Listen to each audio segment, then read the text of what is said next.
Took a long time to get here. Go ahead, punch it in.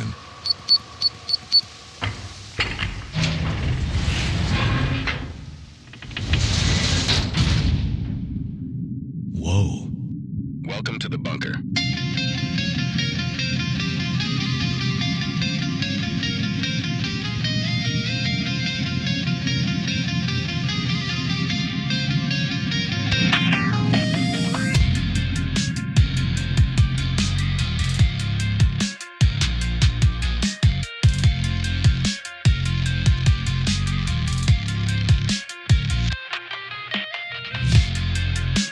Before we get started, we got a couple of speak pipes. I have not even listened to them yet. I'm sitting here waiting for them to upload into the system. Let me see if they, just a last minute thing here. Let me see if they work. Here's the first one. Hey guys, I just wanted to mention that he was talking about running power through your wiring in your house with a generator. I know that's not advisable for sure, but some people are pretty good DIY people. I think, I know Keith mentioned it briefly about disconnecting it from the main power source. I think that needs to be emphasized a lot, because if you don't throw the main breaker coming in from the pole to your house, you can send power back down the wire and kill somebody else, in the neighborhood or something when they think their power's off, or electrocute a line worker or something. So I think that needs to be really heavily emphasized, that if you're going to try something like that, don't risk killing anybody else if you're just determined to risk killing yourself. It needs to be the main breaker coming into the house needs to be off, so that you're not connected to any power source coming in. But anyway, I just wanted to, I do that myself, but that's one thing I'm very aware of. Not only, as he said, would it probably mess all kinds of things up to run a double dose power into your house, but you could mess somebody else up as well. Thanks, guys. Yep. So that one came in as anonymous. I don't know who it is. I kind of sort of recognize the voice, but I don't know. I think I think he's done another speak pipe, but quite some time ago. Oh, well, that's maybe why. Okay. Yeah. But it came in anonymous, so I have no idea who it was. But thank you so much, listener, for doing that. And I think I know what he's talking about. We were talking about what were we talking about? Was it the hurricane episode? Yeah, it was a hurricane episode, and I had mentioned one of the techniques that I do is basically you're backfilling your electricity with a generator, and I went back and I corrected myself, and I had to re-mention, and I'll mention it again. If you're going to do that, one, you do have to know what you're doing. But two, you have to completely shut off all power to your home to backfeed your power from a generator. Yeah, and I thought we mentioned that. We did. Yeah, we okay. did. I think what he's trying to say is we need to beat it, beat that dead horse. I got you. Yeah. Because if somebody does decide to be, hey, I'm going to hook my generator up to my house while their house has electricity, it's not a good thing. So, yeah. Okay. Yeah. And I have a bunch of linemen in my family. Seemed like that was. Is that right?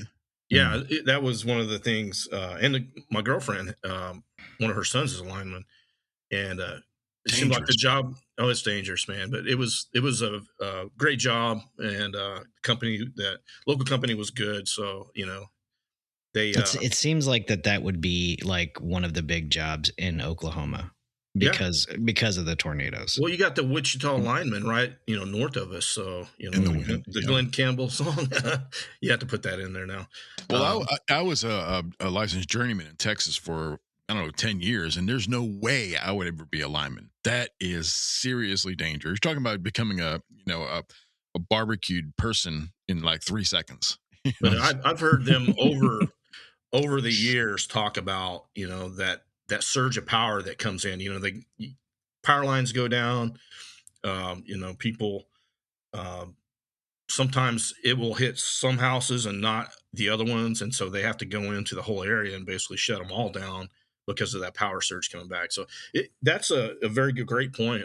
Thanks for that reminder, because it's a thing. It's a real thing. You power your house in an outage and don't disconnect from the line. Your power can go through the line and kill the lineman trying to fix the power. Yeah. And they have safety protocols that they use for that. But, sometimes, especially if the power goes out and they've been working, long days, and it, it's just, they're tired, and, shortcuts, and, get into that mush brain. So, yeah, and all of us without power on are, using our cell phones, and we're hitting up the electric company going, we have a power outage, when are you gonna fix it, and the phone calls that we're rushing them.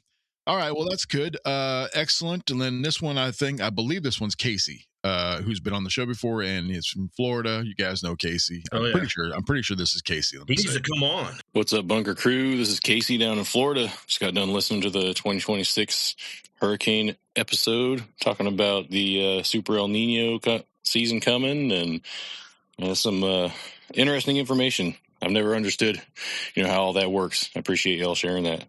But definitely down here in hurricane prep mode. Been going through fuel for the generator, just in case we got to run that sucker. And pull it out here this weekend. Throw some fresh fuel in it, dewinterize it, and make sure she's running good. Been working on rotating our water and food, kind of going through. But definitely getting ready for the season. But it's good hearing you guys, and hopefully we can link up and do another episode sometime soon so we can catch up. Catch y'all later. Yeah, that was cool. I did reach out to Casey, and I asked him, come on. And I think he's trying to work out when. Casey works down there near NASA. I don't know if he works for NASA, but he works down there on rocket engines and stuff. He's a rocket scientist for reals. Like for reals, yeah. And he was there when when that rocket blew up last month. Oh shit! And it was big. Like he was in the parking lot. Yeah. He was getting to work when it happened, I think, is what he said. Hey, I think you're from Florida, right? You grew up there? Yeah, I did. My grandpa actually worked for NASA and retired from there. Oh, so wow. He was Air Force, and then was stationed over in Germany for a little bit, and then came back and did some DC stuff and ended up like one of the top guys at NASA for a long time. So he died with some secret squirrel stuff, I'm sure. Oh, yeah, very cool. Very cool. But, watching those rockets launch up there from that area was just amazing. Yeah. Well, thanks, Casey, for doing that. And remember, guys, do the speak pipe, man. We say it all the time. Get on speak pipe, get on the show. As simple as that. All right. So we've got Britt back with us tonight, and she's going to bring us some interesting thoughts on how we can make money, make a living, make a little scratch from prepping, from homesteading. So let's get started into that. Where do you want to start? I was just going to introduce myself a little bit for anyone who hasn't listened to previous episodes. My name is Brittany, and I used to work with Refuge Medical. So that's 2 of the past episodes were me chit-chatting about that. But what I've really been passionate about for a long time is helping people generate streams of income, doing what they're already doing in their daily life. And then about 5 years ago, I stepped into this homestead prepper journey of life, like a lot of us did in 2020. And just nowadays, there's so many different ways people can, have an extra stream of revenue with what they're already doing. And I think, back in the day, our ancestors had the skills, but now we have the ability to have the skills and teach other people, across the world, those skills. So that has really been a passion of mine. And I'm super excited to be on here and chit chat with you guys again today. Just looking at the different streams that she has of the income, it's outside the box, and it's not just your normal, hey, I have a homestead, I'm gonna go out and sell eggs kind of thing. So I think most people, when they think how to gain extra streams of revenue from their homestead, they think like a farm stand or baked goods, freeze dried, and you can kind of go down that whole thing. But then I've met people who are raising livestock and then turning them into food for animals, like dog treats and things like that. I've definitely met some people over the past few years that I would have never thought, oh, that is something that I myself would pay to learn from somebody. And I would rather pay to learn it from somebody who's, know, like, and trust in the same space as me versus going down to, the Red Cross and doing death by PowerPoint. I think there are various different ways that we can learn things nowadays. I mean, anyone can learn things from YouTube. That's been a very popular thing over the last 6 years. But I really think people are craving more of the hands-on teaching. And there's just some things that shouldn't be taught on the internet. If you're, taught how to process a animal, that's probably not something you want to never have hands-on teaching with, Well, we get that. Oh, go ahead. I don't know if you guys have ever done any of those classes before, but it's definitely a different experience, hands-on versus a YouTube demonstration. Well, we get that a lot from our listeners, that they want they have questions about communications, the Baofeng radio and different forms of communication stuff. And we have people on that talk through some things, but it's really a hands-on, repetitious type learning event, that you can watch a video, but still it's when you're there experiencing the whole thing and able to ask a question right on the spot. A lot of times it's just a better learning method. Yeah. I mean, how many videos have I put up of me skinning deer in butchering, or hell, skinning a squirrel or a dove or something like that? And it's neat to see it, but until you've actually done it, like most people, if you gave them a dove and told them to clean it, they would end up ripping it in half because they don't know how gentle or like you have to be with a dove. So, Brittany, is this something that you are doing as like a job? Are you doing a consulting type of thing with this? Yeah, I think I didn't purposely go into the field of consulting, but kind of doing my own thing and, helping my community, I guess it is. That's what's ended up happening. I've had people who have come to me to ask questions because of my experience with Refuge and being there as like a startup and, getting to the point that we were at. And I just started as the social media person, and then just kind of did everything that needed to be done and said yes, and then figure out how to do it after I said yes, and grew into what it was that more people have just come to me to ask questions and to kind of gain that knowledge and understanding. And so, yes, I've really just fallen into the consulting, but it's not necessarily what I've ever charged money for. I'm excited to talk at the Kentucky Sustainable Living event. This will be my first, as my solo person, my first speaking event. So I'm super excited, super nervous, but I think that just comes with speaking events, Is it going to be just you? It'll be just me for an hour. I have an hour slot, so... This is not something you've not done before, though. No, I've definitely done it before. It's just to a different group of people, Sure, yeah. It's a live event rather than being live on YouTube, but you did do live on YouTube, and that's still live to, a lot of people. Yeah, that is true. But it's different when you have somebody to, like, bounce off of. Back when I had Bob and TJ and stuff, you could just create conversation, whereas when it's just yourself, But I'm excited. You have to read the crowd a little bit, and sometimes they're not participating, or when you're all the the body language and stuff, and sometimes they just don't participate. So it's kind of hard. Plant a couple of friends out in the audience. That's a trick people would do. So you just and then every once in a while they'll be like, "Yeah, go Britt," and Britt will break things up a little bit. That's why we need to go. I was gonna say, hopefully, I already have some friends showing up in the room. I know my dad will be there because he's working one of the KSL booths, I believe. So it'll be good to have some familiar faces. Is that Forrest Gump guy? Yes, that is my dad. Yep, I'm his oldest child, and I told people his middle name was Tree when we were growing up because it was just funnier that way, Okay, that's great. And he worked at Blockbuster when the movie came out, and people asked, like, was the movie named after you? Or, were you named after the movie? There were so many jokes. Oh, man. People would assume that when we called for ordering pizza, that we were giving them a false name. Is that right? Every time. He'd be like, no, seriously. And we'd be like, no, really, that's his name. So. Well, I can definitely tell you from firsthand experience, that I am the YouTube guy. I'm the one who goes to YouTube or goes to social media, learns what I need to learn, or just really just gets a refresher on something, and then goes and does the job.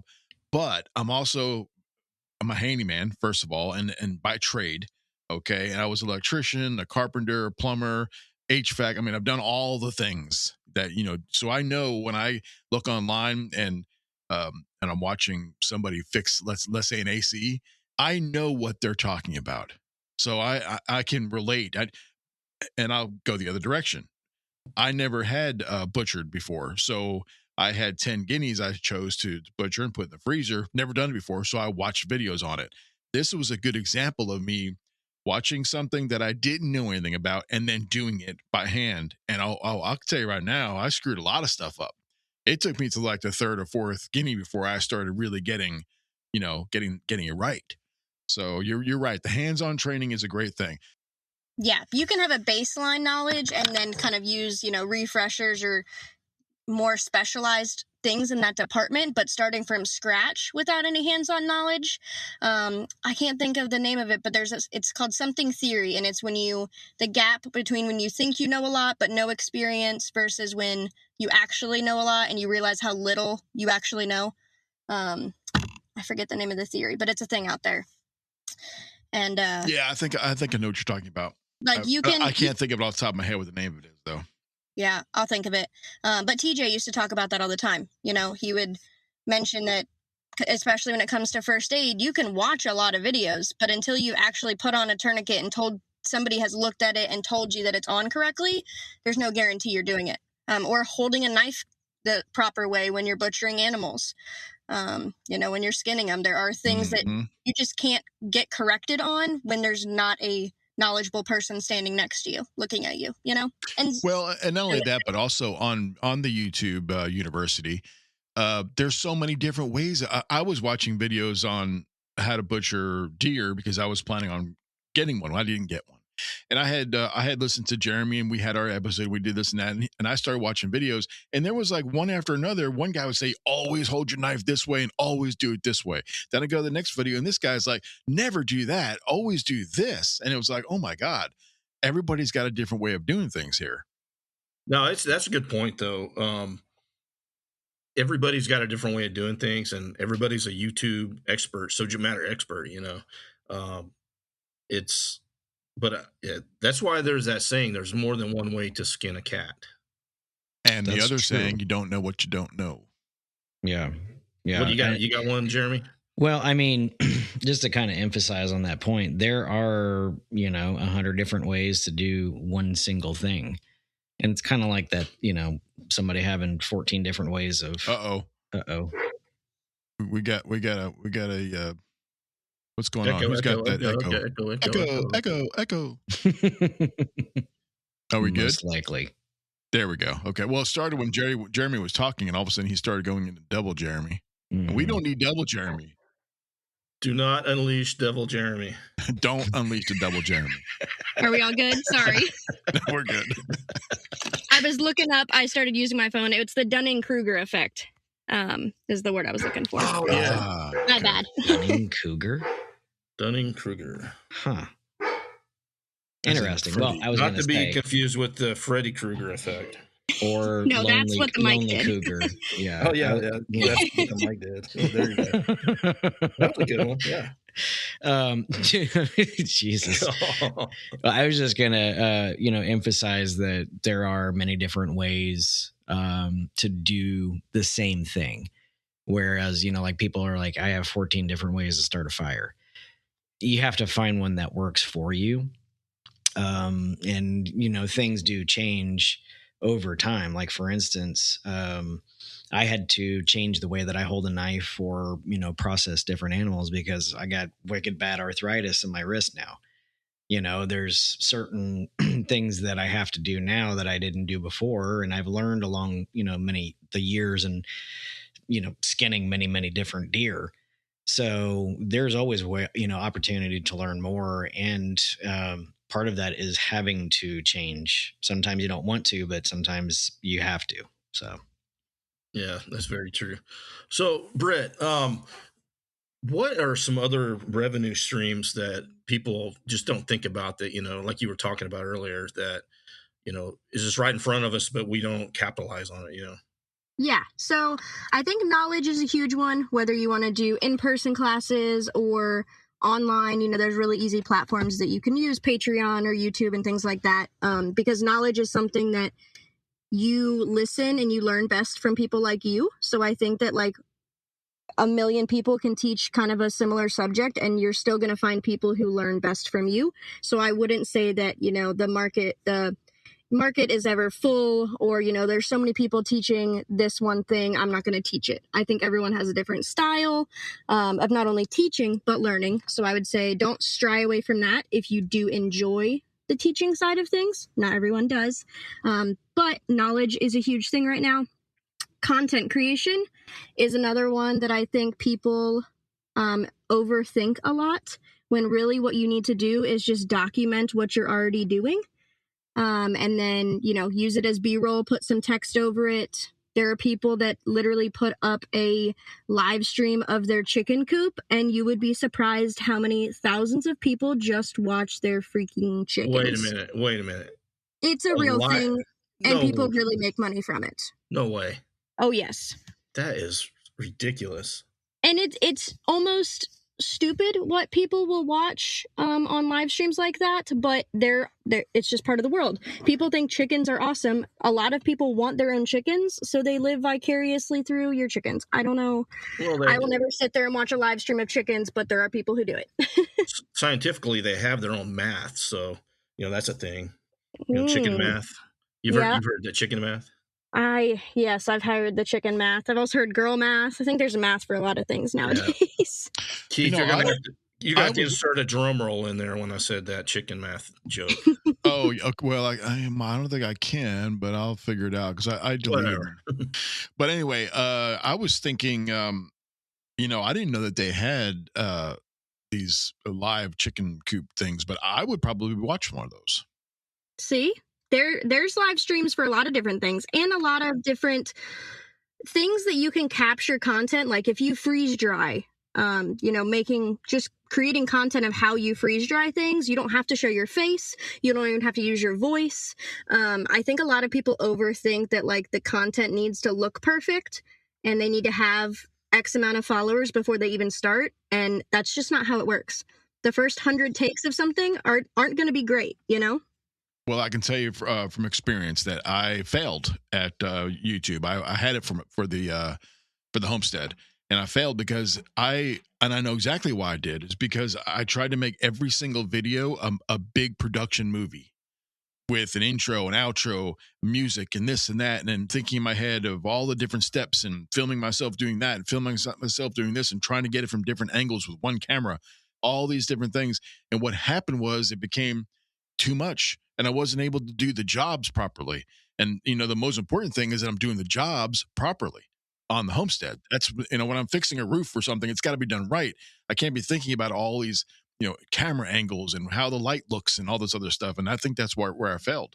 I should have just put the camera on and just done it like from one angle. That's it. Not worried about it. Yeah. If you make the project too big and, need too much work, you often just put it to the sidelines. But there are people who just put up a tripod and just, record their whole thing and then take 10-second clips from different points throughout the day and push it together. Because you're not going to have people who are going to watch the 2 hours it took you make it. But there are going to, you can sit there, set up the tripod, get the work done, and then use the content 100 different ways later, Yep. And I heard that YouTube has recently just changed a lot of their monetizing for long form videos. I think they're trying to push towards short form, like shorts and stuff now. So I think that the monetization is getting a lot harder as well. So you can't just have one video go viral and be a millionaire. It doesn't work anymore. No, I don't think there's anything that you can do something one time and become a millionaire, Yeah. Even those people who have come up with $1 million ideas, they had 50 ideas before that tanked, Oh, that's right. Exactly. Yeah. So it's all about, you just keep trying until you find something that works and find something that you actually enjoy doing. So many times I've heard people say that, I've been doing this for 30 years and I absolutely hate every minute of it. And I just don't think we have enough life to live in doing something that you don't enjoy doing, 100% Yes, bills still need to be paid, but there are 1,000,001 different ways that you can make money nowadays. So it's not worth living in a life that you don't enjoy. You never know when it's going to be your last day, so enjoy it. Well, and that's something that you seem to have mastered. It appears that you have, gone and walked out of that 9-to-5 world and you're spending more time with your kids. You're able to, travel more and do the things live life basically through your revenue stream. So at least that's what I see. Yeah. I mean, social media is definitely a highlight reel, even though I try to show a lot of real life things because life isn't always sunshine and rainbows. And it was scary walking away from that. I wouldn't even know. I don't even think I could call mine a 9 to 5 because it was a all day long, every day, type thing, except for Shabbat, which was nice. We had at least a rest day. But it's a big thing to step out on your own and kind of make just several different revenue streams with doing things that you love. I think that's a beautiful thing that our world has now that we haven't had in generations prior. So if somebody was to want to do something on a homestead and, they're sitting out there, they're thinking, hey, how I need to make some extra money because, the dollar's not going as far as it used to. We got some things, kids are growing up, they need shoes. What are some of the things that they could do that they're already doing to make, a little extra cash?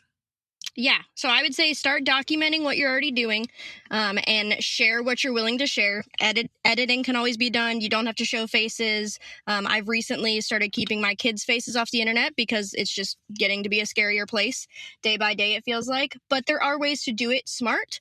So start documenting, edit, and post what you are willing to share with the world because just know that it's the world out there. But documenting is an easy thing to do. Content creation can be done in a million different ways. Another thing I would say is digital products. People love planners and livestock blueprints. If you've made a awesome chicken tractor, draw up the blueprints, put the directions together. People will pay for that, and you created it once, and then it just lives out on the market when people buy it. Oh, wow. That's a good idea. And you can do that with a million different things. You can do it with emergency preparedness checklists. You can do it with a bug out bag checklist.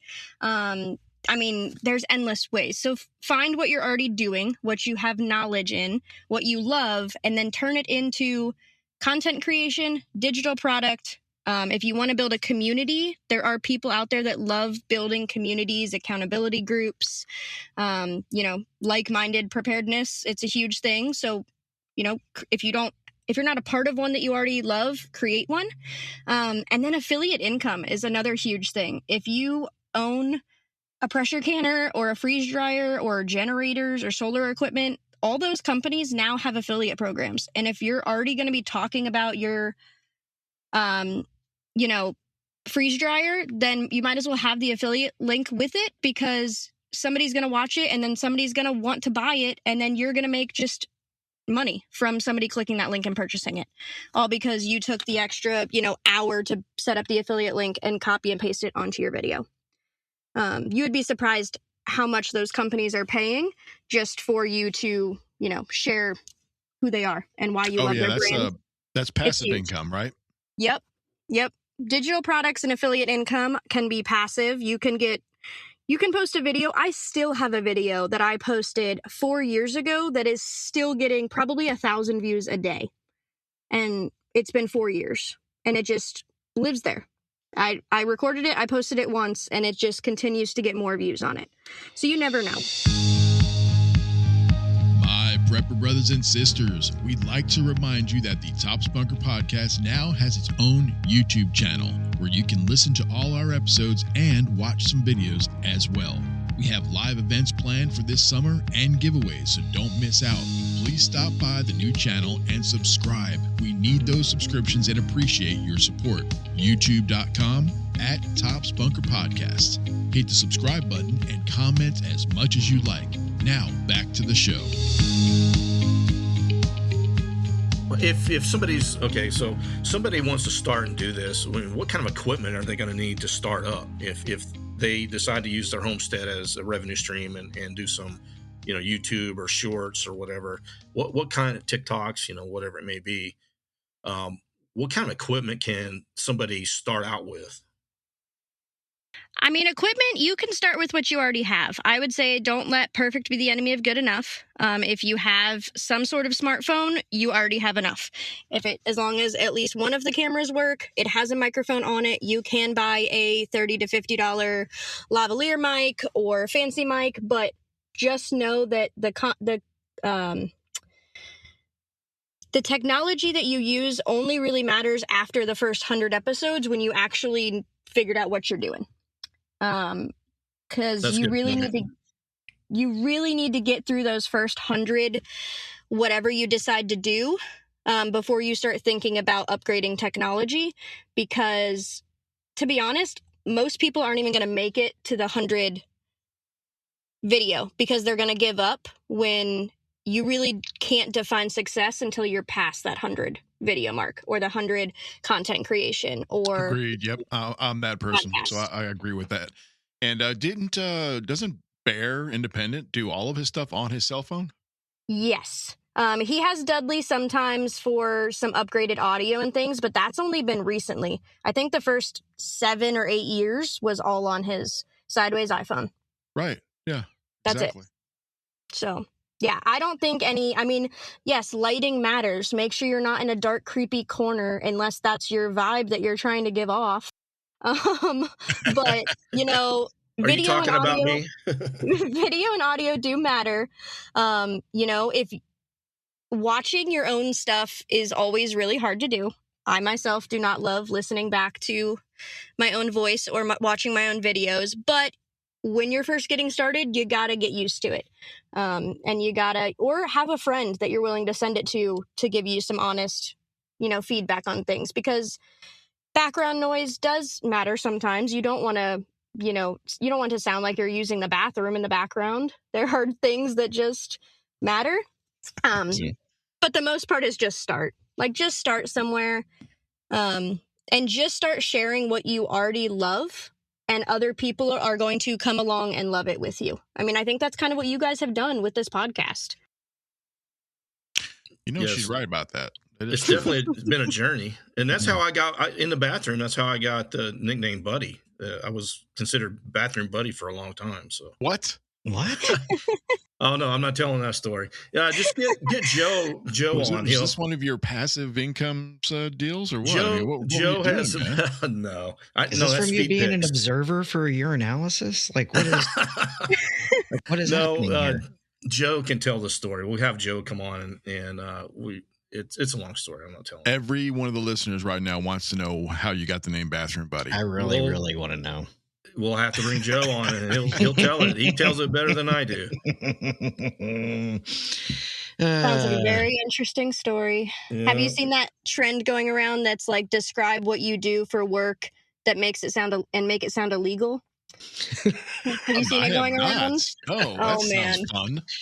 It is. It's pretty funny, the things people say. It was I don't remember what one of them was, but it was What's an example of one? Let's play along, everybody. Let's play along. How do you make unemployed sound dangerous? I don't know how you do that. Retired sound dangerous. I'm retired. I just hang out all day long. On the couch and watch and eat potato chips. Well, there's a danger of heart disease. Okay. Yeah. I don't know. What is say the rules again? What is this game? I want to play it. So I feel like I need to look it up now to make sure I do it justice, but it was describe what you do for work and make it sound illegal. Oh, that's a new speak pipe right there. I don't know how to do that.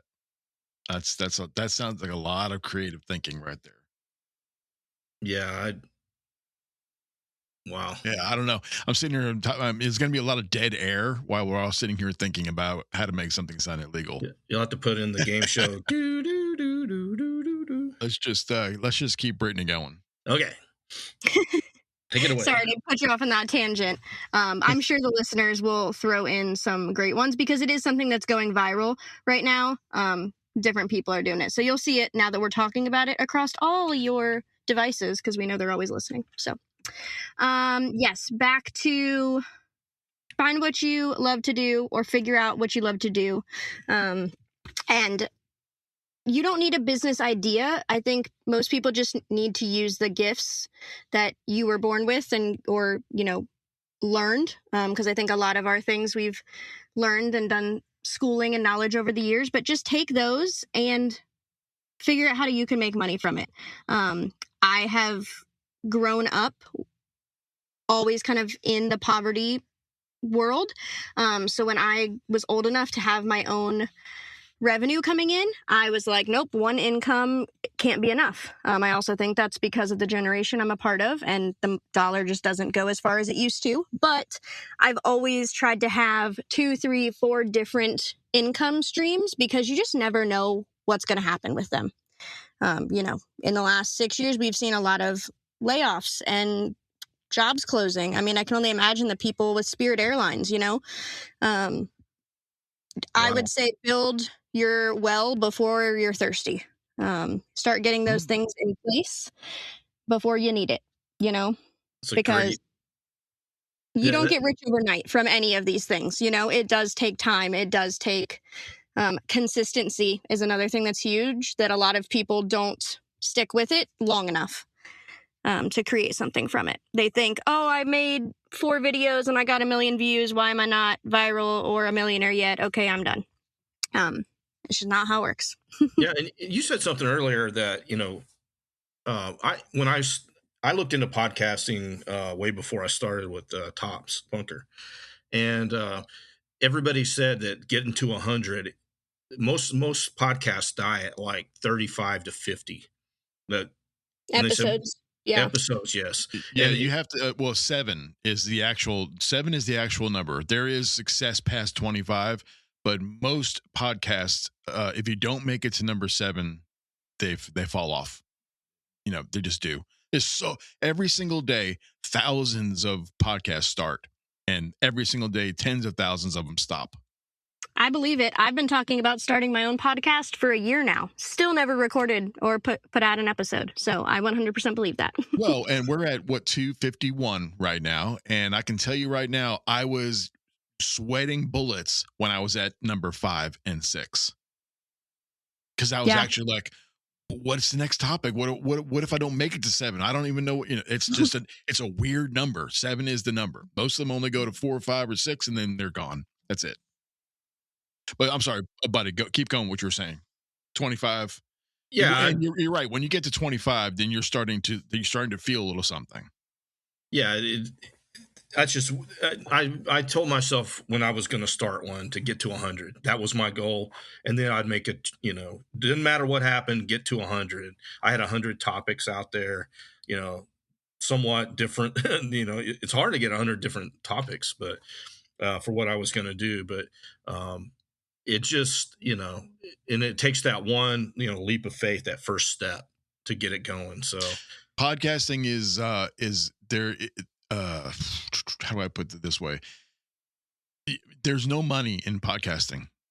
Absolutely no money. It's zero money. In fact, you'll spend money. I spend money to have this podcast going every single month. Yeah. I spend money on all of on the actual, Buzzsprout who puts it out there. Well, I bought the equipment originally, but then I have the stuff, the social media stuff, which also takes like CapCut. That's another $19 a month. Zencaster, which we're on right now, is $39 a month. I mean, I'm paying to have a podcast that does not make me money at all. Zero money. How you make money in podcasting is getting really, really big and having people want to put ads on it. But even those ads are pennies. So don't, if you're out there listening, don't think you're going to start a podcast and make money. You're not. Look into it. And I'm telling you right now, everybody out there, unless you're Joe Rogan, everybody out there who's got a podcast has another job. They're doing other things. We just need to get Brittany on it for us. She cracked the code already. So if you make money at a podcast, and trust me when I tell you this, it's going to be just spent on paying for the podcast. Yeah. I think you could, obviously, if you build enough of a community, you could have your own merchandise that you would sell, that people want to be a part of the brand. Sure. You've created from a podcast, but you're right. The podcast views and listeners and downloads aren't what pay you money. That's right. Yeah. And imagine trying to come up with those 100 ideas or 100 episodes in the same genre that a whole bunch of other different people are doing. I mean, eventually, because we've talked about this before, it's like we put out a show, and then a week later, or even days later, somebody else within this same genre is putting out almost the exact same show. It's it's kind of hard not to run into it. Feeding off each other. And I was going to go talk to you guys about, something, as after the show, ideas I've had, and I'd be damned if I was out mowing the lawn and listened to another podcast, and there it was, somebody beat me to it, so. Well, and like what Britt said with your merch and stuff like that, we have a website and we have merch on the website. We didn't put a lot of time into it. It's a print on demand thing, but it's got our name on shirts and hats and cups and all that, and we've sold exactly zero. Nobody has bought anything from the Top Spunker Podcast merch store. Not a single, not even me. I haven't even bought anything. I don't own any merch of my own. You need to take that leap of faith. I'm going to challenge you with how often do you actually talk about that you have that, though? How many of your listeners actually know you have it? Well, we talk about it none, but but I do have it at the beginning of the show, is where it says go to the website and that sort of thing. Yeah. And I would say if you don't already have your own merch and love it, you can't expect anyone else to love it either. So that's true. That is true. But I think another big thing, as I was thinking through everything with how to make money and, how to have extra streams of income, is solving a problem. I think that's one thing that people think if they just come up, they have a product or a shirt like we were just talking about, that doesn't always solve a problem for people. People have enough shirts in their closet, but if you can solve a problem, that's realistically going to get you farther in life monetarily and enjoyment if you're able to solve a problem for somebody else. That's a really, really good point. Yep. So something like instead of having a hat or a shirt, maybe a bottle opener for a beer or something. Is that a problem solver? That is a problem solver for some people. A fly swatter maybe that says Top Spunker. People will actually, I would say useful things are definitely better than t-shirts. Consumables are really where it's at though, because they consume it and they need more of it. So that's a good point. Yeah. And not only that, but if I know a lot of preppers are like, well, I'm going to start my own line of fire starters. Well, that's cool. And you're going to make something really great and it's going to be awesome. I guarantee you that. But I can tell you right now, you're not going to sell it for cheaper or for free shipping than people can get it on Amazon. It's not going to happen. Yeah.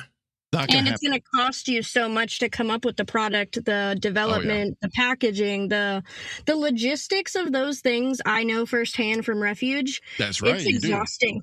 You couldn't pay me enough money to want to start a company in the textile medical kit field. Like that is it's a crazy field of logistics and margins and, commoditization, unfortunately, that nope. The stressors of everything. But I mean, just watch Shark Tank. The things people come up with still to this day are crazy cool a lot of the time. Yeah, they are. I just saw a lady, it wasn't on Shark Tank, but she came up with a spray that you can use on your hands when you're out fishing, and it takes away the fishy smell so you can eat your sandwich or your lunch without smelling like fish. And I was like, that solves a problem for a lot of fishers, That's a great point. Yeah, you're right. Like, that's what you mean by solving a problem and consumable. Yep.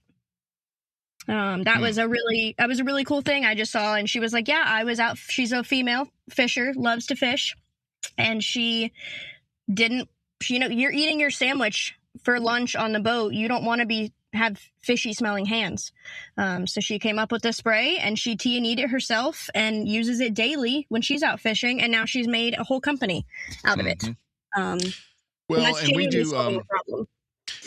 do on our homestead, we do beekeeping, but that in itself is another thing where it's a 3 to 5 years before you got a product. You'll have product for yourself and you'll have some for your friends and your family. You'll give some stuff out, honey and beeswax related stuff.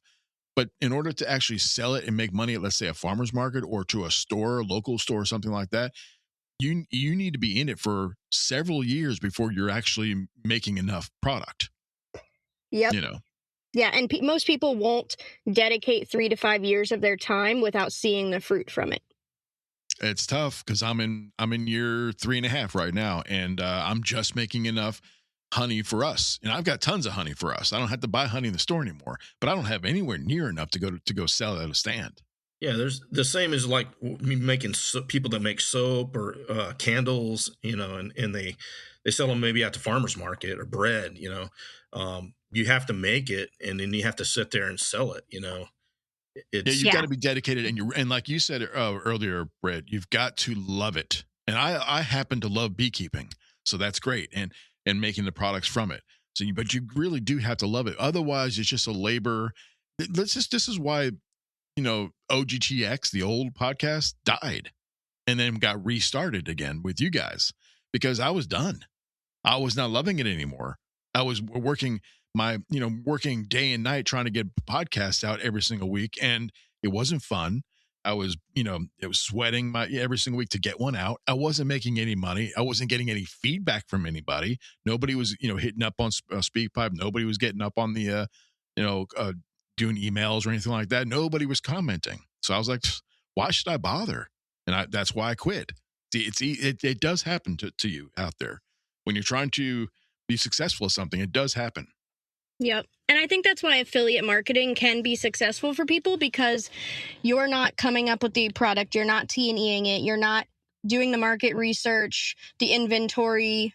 If you already have products you're using in your home, like your freeze dryer or your KitchenAid, anything, that you're using, go find the affiliate link for it, because you already trust it. The brand is already there. You don't have to deal with the customer service or the, when things break, you don't have to worry about fixing it. Find products that you love and that you trust. Make sure you do your research, because there are a lot of, bad companies out there. But I definitely think more people can go down that affiliate route, and it's a lot easier than people think it is. Yeah, the affiliate thing is what's the most popular way right now of making a little bit of money on from social media and stuff. Every single video that you look out there, pay attention and watch the video. And somewhere in there, somebody's going to say, "Oh yeah, you know what? I'll just put it down a link of the show. I'll put it down the show notes, or I'll put a link for you guys. This tool that I'm using, it's really cool. And by the way, if you want it, it's down in the show notes. Check it out." And how many times have any of us bought from those videos? I've done it. Oh yeah. I bought something this morning from one. Yep. I've already bought and paid for it. It's coming in on Friday. Yeah. Have you seen the viral tool magnet? It's like a mat that is. I don't even care what it is. You said magnet and you said tools. I want it. Yeah, it's viral right now because it's for dads, because Father's Day is coming up. Right. That's right. The fact that a mat is there and is a mat, I think everything should have a magnet. I just 100% believe that all tools should somehow magnetize after the frustration that I've learned in my life. Mm-hmm. Go ahead, Jeremy. Well, I've been listening, and I have this, I don't know if it's a problem, like my own personal problem with it is kind of like making soap or doing honey and doing all these different things. The moment you tell me, hey, you can do this as a money-making thing, I kind of equate it to somebody wants to take my hobby or this thing that I like to do and turn it into work. That would be my one big fear, I guess, if that's the right way to say that, is because I've had people say, hey, can you make me furniture and I'll pay you. Well, now you just made it a job and I don't want to do it. I don't know if that makes sense. No, it makes perfect sense. Yeah. I don't have the answer to the question you're asking, Jeremy, but you're right. But that can happen. It's all mindset, basically. Yeah. Go ahead. I think some people, their mindset thinks around how can I make more money. I've heard there it's like a color code system. So like green brains, they always think about how can I make more money? Can this bring in more money? Or there's like blue who just want to have fun in life. They want to enjoy it. Money isn't what drives their happiness. And I definitely think that there is a fine line between having things that you enjoy as a hobby and then things that you are doing to make money. It's a fine line you have to find there, because you don't want to necessarily dislike and despise what you do for your 9 to 5 or what you have to do 40 hours a week. But you also don't want to use your hobby and then end up not liking what you turned in to make money, you know? Yeah. You have to ride that line. I agree. Yeah. You got to dial it into what it is. I have a friend who is a real estate agent years ago, and she made so much. She makes so much money. She got 3 kids and all this other stuff. She makes so much money. She lives in a tiny little apartment because she has dialed her happiness down to 2 things. I want to drive a really nice car. I'm sorry, 3 things. I want to drive a really nice car. I want my kids to go to good schools, and I want to go on nice vacations every year to different places around the world. That's all she wants. And that's what she does. She goes to the best places out there 3 or 4 times a year. And she's very happy selling homes and real estate because she dialed it in. Yep. I think you also have to be careful about making things too mundane and repetitive. I think that's where a lot of our ugh factor comes in, when you do the same thing. Like if you were making furniture day in and day out 40 hours a week, that would just get exhausting, especially if it's not that, if what you enjoy doing isn't making furniture for other people and seeing it in their houses. If that doesn't make you happy, then you don't want to spend 40 hours a week doing it. But I think you could find, if you constructed this awesome table and then you built the blueprints and then sold the blueprints as a digital product, you wouldn't hate that, because it's kind of a one and done thing. It's up and posted. You don't have to think about it. I would agree with that. And that's passive income, but, I kind of like go back to the chicken thing. I eat a lot of eggs every day, and I would want the chickens to produce me a lot of eggs. But then when it got to the point where it's like people are asking to buy eggs, I'd be like, screw these chickens. These are my eggs.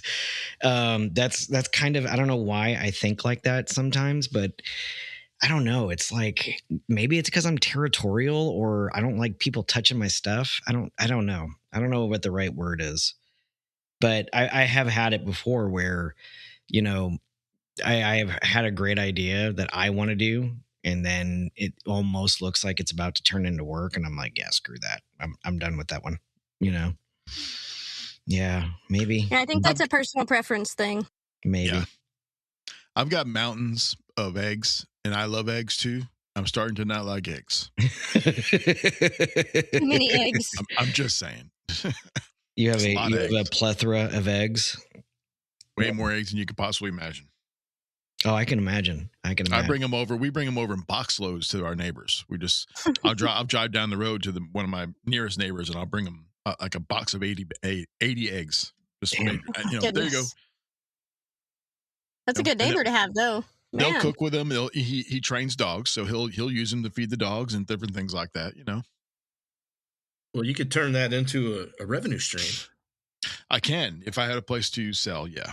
But I'm not on a road where I can, there's no traffic. There's nobody. Yeah, I mean, and that was my big hang up when it came to selling my own produce and stuff. I don't like to sit still long enough to sell something. I had to dedicate myself from 4:00 in the morning on a Saturday till about noonish, or even later, to go pick my stuff, get it ready for farmers market, take it to the farmers market, sit there all day long. I'm not really a peoply person. Imagine that. And, sell and then pack up and leave. And it was just like, I could be doing so much more and, be more productive. So then I thought, okay, I'll just hire somebody to do this for me. Well, then you've lost that revenue stream because there's not a huge profit. You're just cutting into your profit there. Yeah. So, but there's stuff you can do like co-ops. I was gonna say you could just Facebook Marketplace. Hey, I have these eggs, vegetables for sale. You'd be surprised people will drive to you to get them. More meat on the street corner. And you can sell to other people that love to sit there all day long at the farmers markets and or work something out to where you do a consignment, Yeah. 80, Endless 20. possibilities. Yeah. There's when we did our 9 guineas, we needed to there's a lot of feather pulling. So we needed a plucker, an actual plucker machine. Plucker machines are $300, $400, $500, $600. Didn't want to pay that much money for 9 guineas. Didn't know what we were going to do. Going to have to do it by hand. But then I found a woman, actually Rhonda found her, on Facebook Marketplace. She lives 3 or 4 miles, maybe more like 6 miles away from us. She has a plucker and she rents it out. And smart. she's booked every single day. She's booked.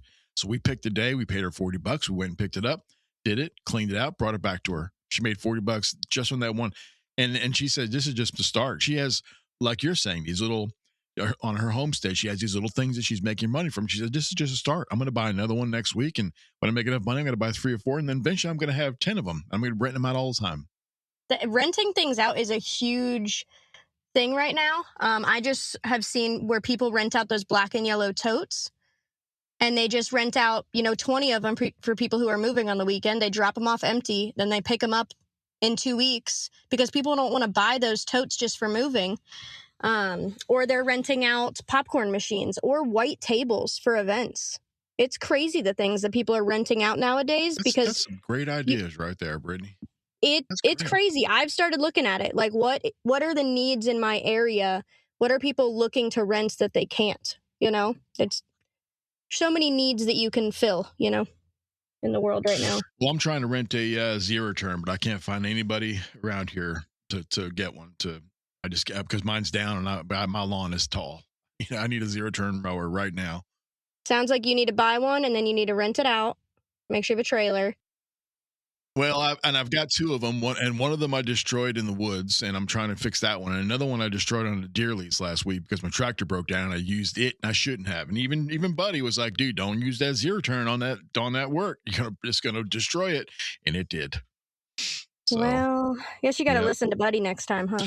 Well, I know Buddy knows it all. I was thinking I could just get away with it. It's gonna work. It's a good payoff. It's a good paycheck. I'm gonna get it.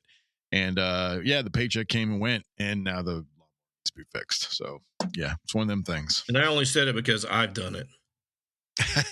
Yeah. You knew from firsthand experience. Exactly. Well, don't feel bad. Missy's destroyed. Oh gosh, what are we on? Our 3rd riding lawnmower? Wow. Yeah. Wow, because man. she doesn't stop for anything. Take the keys away from me. If it's a root, it shall suffer. She's going to roll over anything and everything. Tell her she can't. Just no drinking and driving the lawnmower. You're a day late and $1 short on that. we're jumping over an hour, so let's let Brittany talk about her festival thing coming up, so we can get her promoted on that. Yeah, so Kentucky Sustainable Living Festival is in Bowling Green, Kentucky. It is the 3rd weekend in July, I believe. I don't have the dates off the top of my head. Yeah, 17th. 16th, 17th, and 18th. Oh, no, I'm sorry. 17th, 18th, and 19th, right? Yes, and then that 16th, the Thursday before, is their trauma medicine class, I believe, if people come in a day early. But I will be speaking during that event that weekend for an hour, talking about all the different ways to make money, income. I just kind of touched into a few here today, but I'm super excited about that. And yeah, I'm really happy to be a part on the show again with you guys. So great to chat with you. And you have an open invitation to come back anytime. I appreciate that. And just a reminder, because I know we just talked about a lot there, but I'm going to sum up everything with God gave every person gifts, talents, and experiences. The challenge isn't finding a way to make money. The challenge is just having the courage to start. It's all that matters. In this day and age, just start, and I promise everything else will fall in line if you just stay consistent with it. My prepper brothers and sisters, if you have an idea for a show topic or would like to be on the show as our guest, email shtf@topsbunker.com, website topsbunker.com, YouTube Tops Bunker Podcast channel, and SpeakPipe, speakpipe.com/tops. Thank you so much for joining us tonight, and remember, stay prepped, stay happy. Thanks for listening, and good night.